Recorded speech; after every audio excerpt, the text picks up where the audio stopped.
Boleh, boleh, boleh, boleh. Oke. Perhatikan, kalian kamu harus ini. Kalau kamu aktif. Tidak ada dispenser tadi kan? Ada. Kapan? 2 sampai 3. Cuma ada weekend. Pada masa kabinet Nasir, yaitu dari 1950 sampai 1951, Indonesia itu menghadapi berbagai pemberontakan yang serius, seperti yang sudah kemarin kita pelajari di IPI, kemudian ada Andi Aziz, Afrad, dan RNS di Maluku. Selain itu, permasalahan terkait Irian Barat juga masih belum terselesaikan, menambah tantangan bagi pembangunan pertahanan Nasir. Kemudian akibat dari ketidakstabilan tersebut karena kebanyakan pemberontakan, pada 22 Januari 1951, Kabinet Indonesia menyampaikan mosi tidak percaya terhadap Kabinet Nasir karena yang dianggap tidak bisa menyelesaikan masalah-masalah yang di atas. Situasi politik yang semakin rumit berujung pada kemenangan mosi ini pada 21 Maret 1951. Setelah mosi ini disetujui, kemudian Muhammad Nasir ini mengundurkan diri dengan mengembalikan mandatnya kepada Presiden Soekarno, menyadari bahwa Kabinet Nasir tidak di sini. Kabinet berikutnya yang dibentuk adalah Kabinet Sudirman yang melanjutkan terkait penyelesaian permasalahan yang belum sempat selesai pada saat Kabinet Nasir ini menjabat. Salah satunya itu masalah ini. Ya. Masuk ke kabinet selanjutnya yaitu Kabinet Sudirman. Selanjutnya ada Kabinet Sudirman yang berdiri di 26 April 2001 sampai 23 Februari 2002. Nah, dari ini Sudirman. Latar belakangnya, latar terbentuk Kabinet Sudirman ini terkait erat dengan situasi politik yang tidak stabil di Indonesia pada awal 1950-an. Setelah pengakuan kedaulatan oleh Belanda pada tahun 1949, Indonesia memasuki masa demokrasi parlementer, di mana partai-partai politik memegang peran penting dalam pemerintahan. Namun hal ini menyebabkan kabinet seringkali berumur pendek karena mudah jatuh akibat konflik antar partai.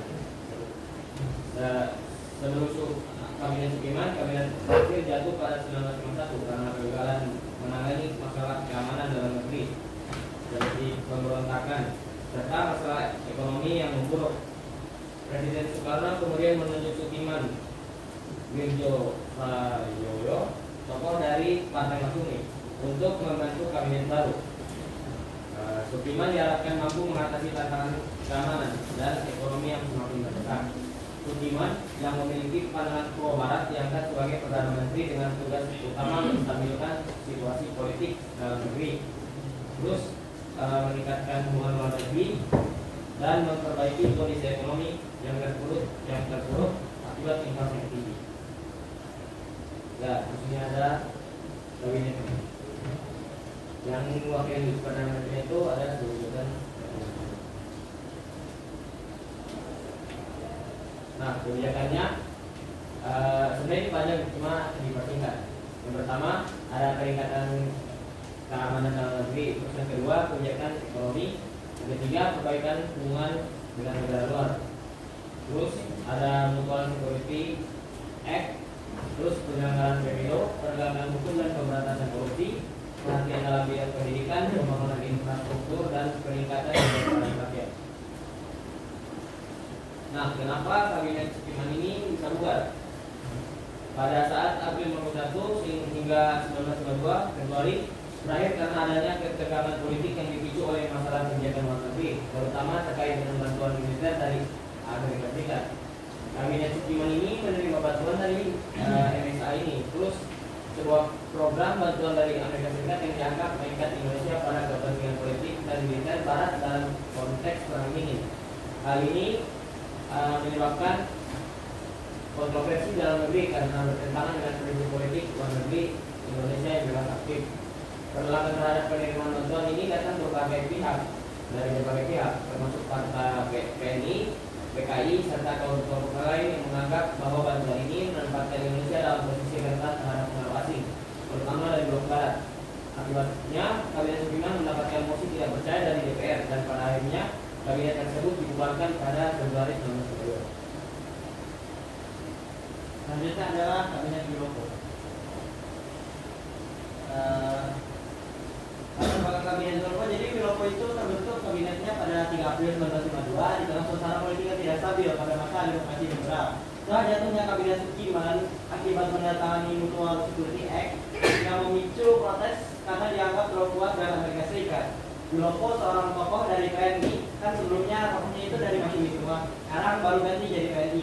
Nah, diberi mandat untuk membentuk kabinet baru. Tujuannya adalah menciptakan stabilitas politik dan ekonomi di tengah sistem parlementer yang penuh dengan persaingan antar partai dan ketidakstabilan koalisi. Kabinet Wilopo merupakan kabinet koalisi terdiri dari partai-partai besar seperti PNI, Masyumi, PSI, serta didukung oleh partai-partai kecil. Pembentukan kabinet ini dilakukan untuk meredam krisis politik yang sering memicu jatuhnya kabinet di era demokrasi liberal. Terus ada program dan tantangan kabinet Wilopo. Jadi yang pertama ada kebijakan ekonomi dan penghematan. Salah satu fokus utama kabinet Wilopo adalah untuk memperbaiki kondisi ekonomi yang memburuk akibat inflasi dan defisit anggaran. Pemerintah berupaya untuk melakukan penghematan anggaran, termasuk mengurangi pengeluaran negara dan memaksimalkan penerimaan. Kebijakan ini menimbulkan protes di kalangan buruh dan pegawai di negeri yang merasa maka mereka terpotong karena kebijakan penghematan itu. Kabinet juga menghadapi tantangan di sektor agraria, terutama menyelesaikan sengketa tanah antara petani dan perusahaan perkebunan. Terus selanjutnya adalah konflik agraria, peristiwa Tanjung Marawa. Peristiwa Tanjung Marawa adalah insiden besar yang melibatkan konflik lahan petani lokal dan perusahaan perkebunan asing di Sumatera Timur. Pada Maret 1953, aparat pemerintah mengambil tindakan tegas untuk mendukung perusahaan perkebunan yang berujung pada pemberontakan dengan petani. Kebijakan pemerintah yang dianggap memihak perusahaan perkebunan asing menimbulkan kemarahan di kalangan petani yang didukung oleh partai-partai berorientasi agraria. Insiden ini memicu protes besar dan menambah ketidakstabilan politik di parlemen. Yaitu selanjutnya ada pemberontakan dalam negeri seperti PRI terbesar mengalihkan perhatian dan sumber daya pemerintah dari program pembangunan. Setelah itu ada kondisi ekonomi yang sulit, yaitu inflasi tinggi dan defisit anggaran dan lain-lain.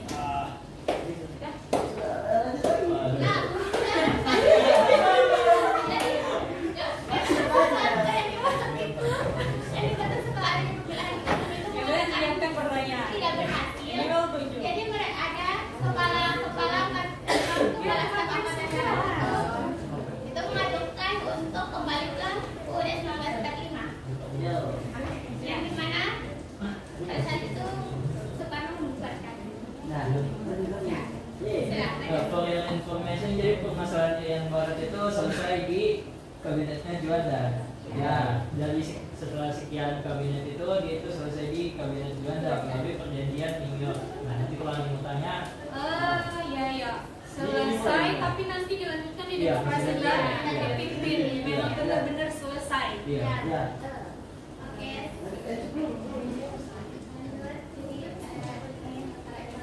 Ya, jadi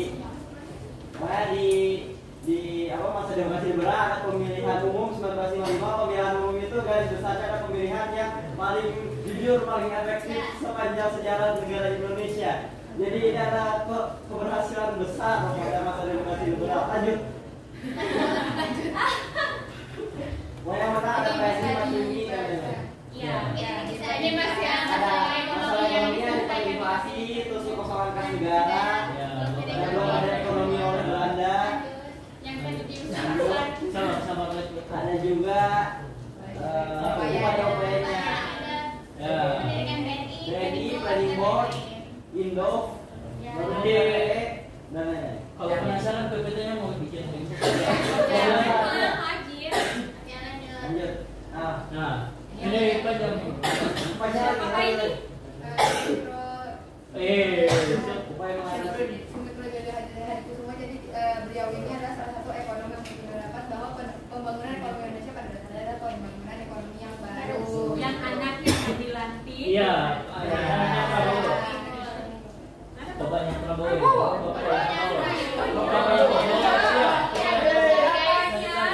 Mirip ya? Baru ini upaya mengatasi mencari pudin, Lanjut. nasionalisasi Ini nasionalisasi dari Fast Track. Jadi nasionalisasinya juga PLN, terus PT KAI, Kereta Api Indonesia juga. Wah, jadi Indonesia. Oh iya, lanjut.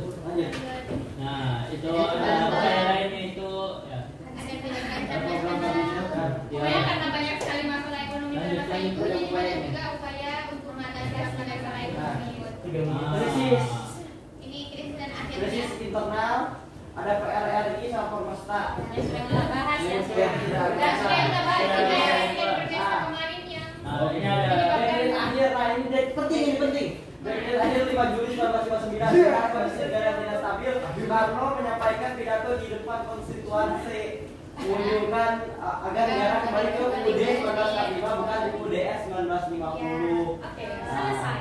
Nah,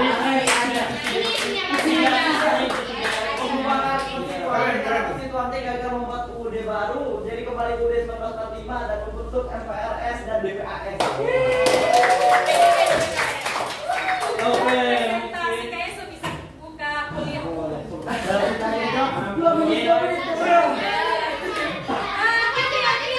Tim yang pilih. Iya, boleh. Panas. Oke, lalu. Oke. Pertanyaannya apa? Berkaca dari situasi yang ada pas zaman demokrasi beran itu,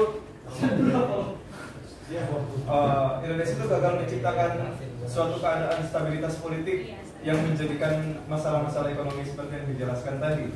Bahkan pemenuhan kebutuhan dasar saja nggak dilakukan. Nah, dibandingkan dengan saat ini, Indonesia itu alhamdulillah bisa cukup lah. Terus bandingkanlah dengan Amerika saat ini yang menganut liberal, di mana mereka bisa dibilang maju lah, tapi masih ada ketimpangan yang tingkatnya masih tinggi sih ketimpangan. Tapi kenapa kita nggak bisa seperti itu? Sejauh mana kebebasan? Oh iya, Amerika saya menganut liberal, tapi bisa maju. Nah, kenapa dia bisa enggak, malah gagal? Sudah, kumpulin Oh, ya, ya. kumpulin. Nanti kita jawab, makanya kita ketemu kalian. Nih, Diva. Nah, jadi pertanyaan saya itu, Wah, habis jam nih. Ali itu kan sempat dia bukan diturunkan, maksudnya kabinetnya itu kan sempat dibubar begitu. Terus itu karena ada masih tidak percaya terus kan tadi dibilang itu langsung ditunjuk karena ada beberapa hal yang memang bisa dilakukan di kabinetnya sebelumnya. Atau maksudnya apa faktor yang bisa membuat dia ini bisa terpilih lagi selain hal-hal gitu kan, apalagi itu langsung ditunjuk. Saya sudah dibaca tadi, tapi aku faktor lain apalagi itu kan langsung ditunjuk oleh presiden toh kan, apakah mereka tidak mempertimbangkan faktor-faktor kenapa dia bisa kegagalan-kegagalannya sebelumnya? Oke. Ya, saya mau ada 3, cuma 2 saja. Jadi yang pertama itu ini saya kebalikan dari Diva sih, maksudnya ini karena kalau dilihat dari yang dipaparkan di presentasi tadi bahwa kan ternyata ada banyak kan keberhasilan dari si Ali itu, tapi mengapa mereka malah lebih memilih untuk menurunkan dia, padahal prestasinya itu lebih banyak daripada apa yang diinginkan. Yang pertama, ini diturunkan kan, saya kabinetnya Yang pertama, oke. Yang apa lagi? Yang kedua itu ada yang tentang Juanda. Yang jakin kabinet. Nah, jakin kabinet ini kan kan ada sistem yang dia itu tidak perlu partai politik. Jakin kabinet itu berisi dari profesional, teknokrat, dan politik. Kan seimbang lah. Ya. Nah, jadi kalau dilihat dari Indonesia sekarang, saya itu kan kalau dilihat dari itu maksudnya sistemnya lebih memungkinkan untuk membuat Indonesia maju. Apakah hal sepertinya kenapa penerapan jaket itu masih bisa digunakan pas sampai saat ini? Nah, terus untuk pemilihannya itu maksudnya kan kalau yang lain kan diusung oleh partai. Nah, untuk yang tidak berpartai sendiri maksudnya mereka mengajukan diri. Bagaimana cara Mekanismenya? Sudah. Oke, terus yang selanjutnya. Habis ini sudah. Habis ini iya. Please ya. Oh, sudah. Sampai depan di sama Medina kalau misalkan chapter kabinet seperti itu tidak ada yang menjadikan dengan TNI Angkatan Darat. Nah, pas diharap dia baru bisa menjadikan dengan TNI Angkatan Darat. Nah,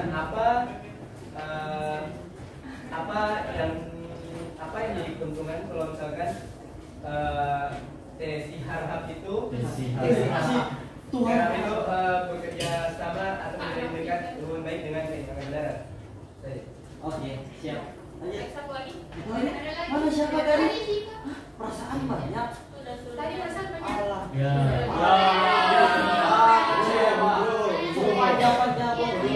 Nanti boleh buka lagi pekan depan, boleh buka lagi sesi pertanyaan, siapa tahu ada jawaban, boleh ditanya lagi karena keterbatasan waktu nanti kita lanjut pekan depan tetap dengan kelompok sisa. Ini materi panjang sekali akan menimbulkan pertanyaan yang luar biasa, oke? Oke, kita lanjut pekan depan tugasnya untuk kelompok 1 dan teman-teman yang sudah menyimak dengan baik.